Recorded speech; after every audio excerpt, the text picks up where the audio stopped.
स्वागत है आपका अपने चैनल यूपी स्टडी फाइंड। एक बार फिर से दोस्तों सोशल साइंस का एग्जाम का पेपर हो चुका है भैया। आज की इस वीडियो में मैं आपको जो आपका यहाँ पर पेपर कोड है 825 BY, इस कोड के यहाँ दोस्तों जितने भी बहुविकल्पीय प्रश्न हैं और जो मानते संबंधी प्रश्न हैं उन सभी के मैं आपको आंसर बताने वाला हूँ। तो आप ज़रूर से यहाँ पर ये मैच कर लीजिएगा कि आपका जो प्रश्न पत्र है उसका यहाँ पर कोड 825 BY है या फिर नहीं है। अगर मान लीजिए आपका कोड इतना नहीं है तो आप हमें व्हाट्सअप कर सकते हैं अपना पेपर 6390236012 हमारा व्हाट्सअप नंबर है। आप यहाँ पर व्हाट्सअप कर सकते हैं और उसके बाद आप अपना प्रश्न पत्र व्हाट्सअप करके उसका आंसर प्राप्त कर सकते हैं। तो जल्दी से भैया सब्सक्राइब करके रखेंगे तभी यहाँ पर ये सारी चीज़ें पॉसिबल हो पाएंगी। बाकी अभी आपका जो नेक्स्ट एग्जाम होने वाला है वो भैया मैथ का होने वाला हो। मैथ के लिए मैं आपको बहुत ही इंपॉर्टेंट क्वेश्चन की सीरीज प्रोवाइड करने वाला हूँ, साथ साथ उसका मॉडल पेपर भी मैं आपको यहाँ पर दूंगा। तो जल्दी सब्सक्राइब कर लीजिए और जाकर टेलीग्राम चैनल को ज्वाइन कर लीजिए। नीचे डिस्क्रिप्शन में हमारे टेलीग्राम चैनल का लिंक भी यहाँ पर प्रोवाइड करा रखा है। तो चलिए दोस्तों करते हैं वीडियो को स्टार्ट। तो सबसे पहले हम देखेंगे यहाँ पर कि खंड का में जो बहुविकल्पीय प्रश्न है उसमें कौन से यहाँ पर राइट आंसर होंगे। आपका पहला क्वेश्चन जो कि आपका है, फ्रांस की क्रांति कब हुई थी। यहाँ दोस्तों चार ऑप्शन है, 1688, 1789, 1914 और 1939। तो इसमें जो राइट आंसर होगा वो आपका भैया फ्रेंड यहाँ पर आपका जो राइट आंसर होगा वो होगा भैया 1789। यही यहाँ पर फ्रांस की क्रांति 1789 ईस्वी में हुई थी। अगला यहाँ पर इंग्लिश मीडियम वाले भी सेम यहाँ पर देखेंगे, when did French revolution take place. तो यहाँ पर भी 1789 ही होगा, कोई आंसर यहाँ पर बदलने वाला नहीं है। अगला क्वेश्चन है, भारत में शिक्षक दिवस कब मनाया जाता है। तो ये भी सारी चीज़ें यहाँ पर बहुत ही नॉर्मल चीज़ें पूछी गई हैं। पहला है ऑप्शन 10 दिसंबर, 14 नवंबर, 5 सितंबर और 15 अगस्त। सारी चीज़ें यहाँ पर जो मैं आपको बताऊँ तो यहाँ पर लगभग यहाँ पर भारत में शिक्षक दिवस सभी को पता ही होगा क्योंकि हर साल स्टूडेंट मनाते ही हैं, जो कि है 5 सितंबर। 5 सितंबर को यहाँ पर शिक्षक दिवस मनाया जाता है। अब चलिए देखते हैं अपना अगला क्वेश्चन जो कि भैया कि भारत में राष्ट्रपिता कहकर किसको संबोधित किया गया। तो ये बहुत ही सरल यहाँ पर है। पहला है महात्मा गांधी, दूसरा है जवाहरलाल नेहरू, सुभाष चंद्र बोस और गोपाल कृष्ण गोखले। भैया महात्मा सिर्फ और सिर्फ हमारे महात्मा गांधी को ही कहा गया था। इसका मतलब प्रश्न नंबर 1 जो यहाँ पर 3 का पहला ऑप्शन है जो बिल्कुल एकदम राइट आंसर हो जाएगा। अगला भैया भारत में जो संयुक्त राष्ट्र संघ का मुख्यालय कहाँ पर, सॉरी संयुक्त राष्ट्र संघ का जो मुख्यालय है वो कहाँ पर है। तो ये आपको यहाँ पर बताना है। तो फ्रेंड यहाँ पर जो इसका राइट आंसर होगा वो होगा भैया न्यूयॉर्क, क्योंकि यहाँ पर जो राष्ट्र संघ है आपका मुख्यालय वो यहाँ पर न्यूयॉर्क में है। अब चलिए देखते हैं अगला, क्योंकि पूछा गया है भैया कि भारतीय राष्ट्रीय कांग्रेस की स्थापना कब हुई थी। चार ऑप्शन है, पहला है 885, दूसरा है 1904, तीसरा है 1857 और 1855। तो जो इसके यहाँ पर स्थापना हुई थी वो फ्रेंड यहाँ पर आपको यहाँ जो इसका यहाँ पर स्थापना हुई थी वो भैया 1885 ईस्वी में हुई थी, जो कि पहला नंबर आपका एकदम राइट आंसर हो जाएगा। अगला क्वेश्चन चलिए देखते हैं जो कि है, लिखित संविधान भारत में कब लागू हुआ था। यहाँ पर ध्यान से देखना है, जो लिखित संविधान लागू कब हुआ था ये आपको बताना है। पहला ऑप्शन 15 अगस्त, दूसरा 14 अगस्त, तीसरा है 10 दिसंबर और चौथा है 26 जनवरी। तो जो इसमें राइट आंसर होगा, जो कि सभी यहाँ पर जानते हैं कि 26 जनवरी को ही हमारा संविधान दिवस लागू हुआ था और इसी को ही हम यहाँ पर गणतंत्र दिवस के रूप में मनाते हैं। अब चलिए देखते हैं अपना अति लघु उत्तरीय प्रश्न जो कि है भैया कि भारत के किन्हीं 2 पड़ोसी देश के नाम आप लिख सकते हैं। नेपाल, भूटान, अफगानिस्तान, इतने सारे हैं, कोई भी आप 2 यहाँ पर बता सकते हैं। अगला है, भारत में नीति के 2 उद्देश्य लिखे। तो ये आप यहाँ पर लिखे होंगे नीति के 2 उद्देश्य क्या हैं। इसके बाद आपका क्वेश्चन आ जाता है जो कि आता है, भारत राष्ट्र संघ की सुरक्षा परिषद के 2 अस्थायी देश कौन से हैं, इनके नाम आपको बताने हैं। तो यहाँ पर कई हैं, जो कि यहाँ पर मैं आपको बता दूं, एक है अमेरिका, दूसरा है ब्रिटेन, जो कि 2 नंबर आपको इसमें मिल जाते। अगला क्वेश्चन चलिए देखते हैं जो कि है भैया अब आपका यहाँ पर शॉर्ट टाइप क्वेश्चन ही है कि भारत छोड़ो आंदोलन के किन्हीं 3 कारणों को लिखिए, ये आप लिखे होंगे। या फिर अथवा में भारत में लोकतंत्र की सफलता के लिए आवश्यक किन्हीं 3 दशाओं के नाम लिखिए, ये भी आप यहाँ पर आई होप लिख दिए होंगे। काफ़ी सरल यहाँ पर आपको क्वेश्चन पेपर पूछा गया। अगला है भैया, असहयोग आंदोलन के मुख्य कारण क्या थे। या फिर प्रथम विश्व युद्ध के किन्हीं 3 परिणामों का उल्लेख कीजिए। बहुत ही अच्छा यहाँ पर प्रश्न है भैया, दोनों क्वेश्चन सरल हैं, चाहे आप असहयोग आंदोलन के बारे में लिखे या फिर प्रथम विश्व युद्ध के किन्हीं 3 परिणामों का यहाँ पर आप उल्लेख कर दीजिएगा। अगला क्वेश्चन दीर्घ उत्तरीय में है कि यूरोप में राष्ट्रवाद के विकास से संस्कृत के योगदान को दर्शाने के लिए 3 उदाहरण दीजिए। या फिर आपको यहाँ पूछा गया है कि जर्मनी के एकीकरण के प्रक्रिया के बारे में एक संक्षिप्त टिप्पणी लिखिए, जिसमें आपको 6 नंबर मिलने वाले हैं। अगला क्वेश्चन आपका है भैया कि लोकतांत्रिक शासन की किन्हीं 2 चुनौतियों का उल्लेख कीजिए। या फिर भारतीय लोकतंत्र में राजनीति दलों की भूमिका का वर्णन कीजिए। ये जो आपके यहाँ पर विस्तृत उत्तरीय प्रश्न है या फिर अति लघु उत्तरीय के बाद जितने भी प्रश्न हैं, अगर आप बोलेंगे मैं आपको इसको सॉल्व करके भी दे दूंगा, कोई भी दिक्कत वाली बात नहीं है। अभी बस फिलहाल के लिए मैं आपको उसके बहुविकल्पीय प्रश्न के ही यहाँ पर आंसर बता दिया हूँ।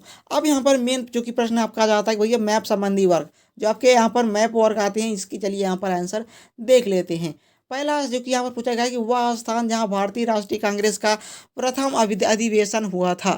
तो फ्रेंड यहाँ पर मैंने आपको प्रीवियस ईयर के क्वेश्चन पेपर दिखाए थे, जिसमें मैंने आपको बताया था कि वह स्थान जहाँ भारतीय राष्ट्रीय कांग्रेस का प्रथम अधिवेशन हुआ था वो भैया यहाँ पर, तो भैया यहाँ पर ये हुआ था यहाँ पर मुंबई में। अगला क्वेश्चन चलिए देखते हैं, जो कि वह स्थान जहाँ सितंबर 1920 में भारतीय राष्ट्रीय कांग्रेस का अधिवेशन हुआ था वो भैया, तो इसका यहाँ पर राइट आंसर होगा भैया, इसका होगा कलकत्ता। वो कलकत्ता दर्शा देना था यहाँ पर मैप में। इसके बाद 1927 वाला जो यहाँ पर भारतीय राष्ट्रीय कांग्रेस का अधिवेशन हुआ था वो भैया कहाँ पर हुआ था, ये मद्रास में हुआ था। मैंने आपको प्रीवियस क्वेश्चन पेपर दिखाया था और सेम वही पूछ भी लिया गया है। तो यहाँ पर पहला मुंबई, दूसरा यहाँ पर कलकत्ता, तीसरा मद्रास। इसके बाद यहाँ पर वह स्थान जहाँ आनंद भवन थी भैया, इलाहाबाद है आपका उत्तर प्रदेश में। इसमें बहुत ही यहाँ पर सरल आपसे पूछ लिया गया है। इसके बाद वह स्थान जहाँ प्रसिद्ध स्वर्ण मंदिर है, तो ये है भैया आपका, तो भैया यहाँ पर ये आपका कोणार्क है जो कि कर्नाटक में स्थित है। तो आपको कोणार्क मंदिर यहाँ पर दर्शाना था। तो यहाँ पर 5 बहुत ही सरल क्वेश्चन आपसे पूछे गए हैं इस बार, क्योंकि मैप संबंधी वर्क में। और यहाँ पर मैंने आपको बता भी दिया गया था भैया टेस्ट बाधित वाला आपको बिल्कुल से भी नहीं करना है, तो आपने यहाँ पर ध्यान से किया होगा। अब चलिए देखते हैं अपना खंड बा, जो कि यहाँ पर बहुविकल्पीय प्रश्न पूछा गया है। पहला क्वेश्चन निम्नलिखित में से कौन सी रोपड़ की फसल है। जी हाँ दोस्त, बहुत ही यहाँ पर ध्यान से आपको देखना है। पहला है गेहूँ, दूसरा है चना, तीसरा है गन्ना और चौथा है मूंगफली। तो इसमें जो राइट आंसर होगा वो आपका, तो यहाँ पर आपका जो राइट आंसर होगा वो गन्ना को, यहाँ पर गन्ने की ही यहाँ पर बुआई की जाती है, जो कि उसके तने को काट के यहाँ पर बोया जाता है, इसलिए इसे हम क्या कहते हैं, रोपण फसल कहते हैं। अगला है निम्नलिखित में से कौन सा संसाधन पुनः चक्रीय है। पहला है लोहा, दूसरा है पवन चक्रीय, पवन ऊर्जा, दूसरा तीसरा है यहाँ पर ज्वारीय ऊर्जा, चौथा है पशुधन। इसमें जो राइट आंसर होगा वो भैया आपका होगा पवन ऊर्जा। को यहाँ पर पवन ऊर्जा बार बार हम यहाँ पर यूज कर सकते हैं, वही हमारा क्या होगा, पुनः चक्रीय होगा। अब चलिए अगला क्वेश्चन देखते हैं, जो कि ये भैया कोरबा प्रसिद्ध है, किसके लिए प्रसिद्ध है ये आपको यहाँ पर बताना है। पहला ऑप्शन आपसे यहाँ पर दिया गया है प्राकृतिक गैस के लिए, दूसरा है कोयला के लिए, तीसरा है सौर ऊर्जा के लिए, चौथा है बॉक्साइट के लिए। जिसमें राइट आंसर होगा वो आपका भैया क्या होगा, बॉक्साइट के लिए होगा, यही आपका राइट आंसर हो जाएगा। अगला चलिए देखते हैं, जो कि भैया निम्नलिखित में से कौन सी रेशेदार फसल है। जी हाँ दोस्त, पहला है कपास, दूसरा है जूट, तीसरा है प्राकृतिक रेशम और चौथा इनमें से सभी। जो राइट आंसर होगा वो भैया आपका रेशेदार फसल यहाँ पर पूछा गया है, जिसमें यहाँ पर जूट होगा। ऑप्शन नंबर सेकंड आपका एकदम राइट आंसर हो जाएगा। अगला चलिए देखते हैं, जो कि निम्न पड़ोसी देश में मानव विकास के लिहाज से किस देश की स्थिति भारत से बेहतर है। पहला है बांग्लादेश, दूसरा है श्रीलंका, तीसरा है नेपाल, चौथा है पाकिस्तान। यहाँ पर आपको जो राइट आंसर होगा वो भैया होगा श्रीलंका। इसका यहाँ पर ऑप्शन नंबर बी एकदम राइट आंसर हो जाएगा। अब चलिए देखते हैं अगला क्वेश्चन, जो कि है भैया एक वस्तु का अधिकांश प्राकृतिक प्रक्रिया में उत्पादन सम्मिलित होता है, किसमें सम्मिलित होता है ये आपको यहाँ पर बताना है। तो जिसमें राइट आंसर होगा भैया होगा प्राथमिक क्षेत्र में, द्वितीयक, तृतीयक या फिर सूचना प्रौद्योगिकी नहीं होगा। यहाँ पर पहला ऑप्शन एकदम राइट आंसर आपका हो जाएगा। अब चलिए अगला क्वेश्चन देखते हैं, जो कि अति लघु उत्तरीय में आता है कि भैया अपुनः चक्रीय प्राकृतिक संसाधन किसे कहते हैं, किन्हीं दो के उदाहरण लिखिए। तो फ्रेंड आप सभी जानते हैं कि आप पुनः चक्रीय संसाधन वही होते हैं जिन्हें पुनः एक यहाँ पर यूज नहीं किया जा सकता, जैसे कि पेट्रोल है। अगर पेट्रोल के एक बार यहाँ पर संसाधन खत्म हो गए, दोबारा हम बिल्कुल से भी यूज नहीं कर पाएंगे। या फिर प्राकृतिक गैसें हो गई, ये सारी चीज़ें जो हमारी पृथ्वी से प्राप्त होती हैं, लेकिन इनको हम दोबारा यहाँ पर पुनः यहाँ पर बना नहीं सकते हैं, सिर्फ और सिर्फ हम निकाल सकते हैं, जो कि नीचे खदानों से निकाली जाती हैं। अगला क्वेश्चन आपका यहाँ पर आ गया कि अर्थव्यवस्था के असंगठित क्षेत्र के श्रमिकों की कोई 2 समस्याएं बताइए। तो ये यहाँ पर बहुत ही अच्छा यहाँ पर क्वेश्चन आपसे पूछा गया है। अगला है अर्थव्यवस्था के तृतीय क्षेत्र से आप क्या समझते हैं, या फिर आपका गन्ना के उत्पादन के लिए अनुकूल भौगोलिक दशाएं यहाँ पर बतानी थी। अगला ऊर्जा के परंपरागत स्रोत किसे कहते हैं, उदाहरण सहित बताइए। या फिर विकास की परंपरागत अवधारणा से आप क्या समझते हैं। इसके बाद आपका दीर्घ उत्तरीय प्रश्न आ जाता है, जो कि है भैया प्राकृतिक संसाधन क्या है, इनके संरक्षण की आवश्यकता क्यों होती है। या फिर भारत में कृषि के महत्व पर एक संक्षिप्त टिप्पणी आपको यहाँ पर लिखनी थी। अगला जो क्वेश्चन आपका है वैश्वीकरण किसे कहते हैं, वैश्वीकरण को संभव बनाने को वाले कारक को बताइए। या फिर इसका अथवा पोषण जो कि है उपभोक्ता के अधिकारों का पर एक निबंध आपको यहाँ पर लिखना था। उपभोक्ता वाला हमारा हो गया भैया। अब हम चलिए देखते हैं अगला क्वेश्चन, जो कि यहाँ पर हमारा है। तो फ्रेंड यहाँ पर फिर से हमारा आ चुका है, जो कि यहाँ पर मानचित्र संबंधी कार्य है। पहला आपका है गोदावरी नदी चिन्ह द्वारा बताना है आपको यहाँ पर कहाँ पर गोदावरी नदी स्थित है। तो आप जानते हैं कि गोदावरी नदी जो कि यहाँ पर हमारी गोवा में उपस्थित है, पणजी में, तो ये आपको यहाँ पर गोवा में दर्शा देना था। अगला है नागार्जुन सागर बांध, जो कि इस चिन्ह द्वारा आपको दर्शाना था मैप में। तो ये भैया यहाँ पर आपका फ्रेंड यहाँ पर नागार्जुन बांध जो आपका यहाँ पर स्थित है वो भैया श्रीनगर में उपस्थित है, आपको इसको मैप में दर्शा देना था। अगला है भैया दक्षिण भारत में काफी उत्पादक क्षेत्र चिन्ह द्वारा यहाँ पर आपको यहाँ पर दर्शाना था। तो फ्रेंड यहाँ पर आपका जो दक्षिण भारत में काफी उत्पादक जो क्षेत्र होगा वो भैया असम होगा, क्योंकि असम में ही या काफ़ी या फिर चाय वगैरह बहुत ज़्यादा यहाँ पर उत्पादित की जाती हैं। कोई एक क्षेत्र आपको दर्शा देना था। अगला आपका है भारत के किसी एक जूट उत्पादक क्षेत्र के नाम लिखिए।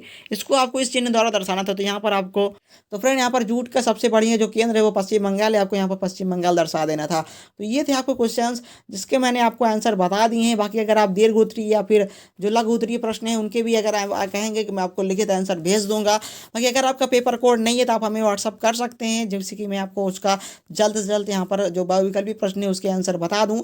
और हाँ दोस्तों, कमेंट में जरूर से बताइएगा आपका पेपर किस तरीके से गया है, अच्छा गया तब भी बताइएगा। बाकी कोई भी दिक्कत हो तो आप कमेंट कर सकते हैं। बाकी नेक्स्ट वीडियो आपको यहाँ पर मैथ की चाहिए या फिर नहीं चाहिए, ये भी आप कमेंट में बता सकते हैं। तो चलिए दोस्तों, मिलते हैं नेक्स्ट वीडियो, तक के लिए बने रहिएगा हमारे चैनल पर। जय हिंद, वंदे मातरम।